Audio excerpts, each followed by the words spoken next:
మీ పేరు ఏం పేరు? నరసింహ అండి. ఆటో తోలుతారా? ఏంటి మరి తెలంగాణలో మరి నెక్స్ట్ ఈ ఆటోలన్నీ హైదరాబాద్ లో ఎలక్ట్రికల్ వాహనాలే తిరగాలనేది ఒక ప్రతిపాదన కూడా వస్తున్నట్టుగా తెలుస్తుంది. ఆ ప్రతిపాదన వస్తే మీ పరిస్థితి ఏంది? ఓన్లీ ఎలక్ట్రికల్ వెహికల్సే తిరగాలంట ఆటోలు. ఇప్పుడు ఉన్న బండ్లు డీజిల్ కానీ బజాజ్ బండ్లు ఇవంతా ఇప్పుడు నడిచే బండ్లు 10 ఏళ్ల నుంచి నడుస్తున్నాయి. ఈ బండ్లు ఈ రోజు కొనబోయినా కూడా తిరిగితే నడిస్తే సంపాదించుకుంటారు. ఇవాళ నాకు అవసరం లేదు, ఇది అమ్ముకుందాము, అప్పులు ఉన్నాయి అనుకుంటే కూడా గంటలు పోతాయి ఇవి. సరే 100 రూపాయలు 10,000 5,000 6,000 గంటలు అమ్ముకొని రావచ్చు మన బాధకి. ఆ బండిని 4 ఏళ్ళు నడిపితే చెత్త కుండలు వేసుకోవాలి, కాంటకి వేసుకోవాలి తప్ప ఎవరు దిగరు దాన్ని. ఆ బండ్లో అంతే. ఆయన బ్యాటరీ ఖరాబ్ అయితే 40,000 అప్పటికప్పుడు ఉంటాయా? 40,000 లేని అది నడవదు, అన్నీ ఆగిపోవాలి. ఇప్పుడు నేను జనగం పోయినా అక్కడ ఆగితే అక్కడనే పోవాలా, దాన్ని ఎవరు తేవాలి? ఇడికి 40,000 అక్కడే పడియాలి. సరే, ఇప్పుడు ఆ 40,000 పక్కకు పెడితే మరి ఆ 40,000 సంపాదించే ఆదాయం వస్తుందా?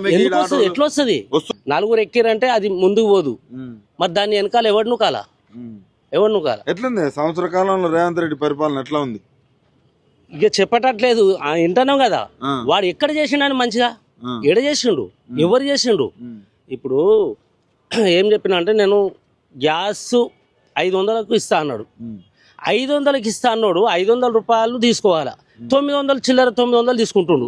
నేను అన్లేస్తా అంటాడు. మిగతాయి ఎండ్లేసిండు, ఏడ కనిపెడుతున్నాయి, ఎవరికి వస్తున్నాయి మళ్ళీ రిటర్న్. మళ్ళీ నేను అంటే ఇప్పుడు 500కి ఇస్తా అంటే ఇంకా 400 రూపాయలు పక్కింటి దానిలో ఎదింటి దానిలో దగ్గర అప్పు తీసుకొచ్చి వారికి ఇవ్వాలనా?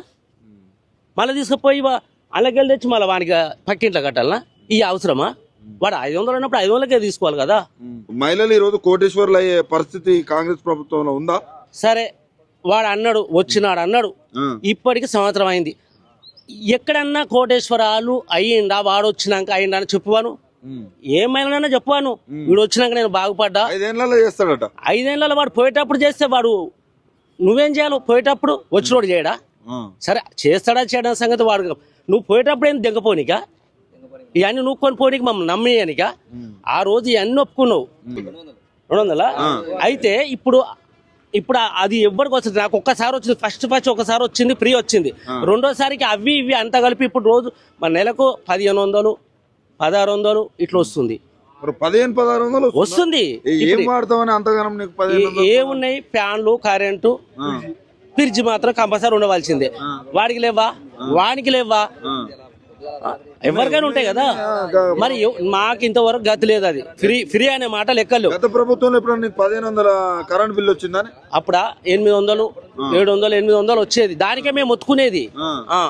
ఇప్పుడు రైతు బంధు అని అన్నాం. రైతు బంధు మాకు తెలియకుండానే అలా వాడేది, అలా వాడగానే చూసుకునేది.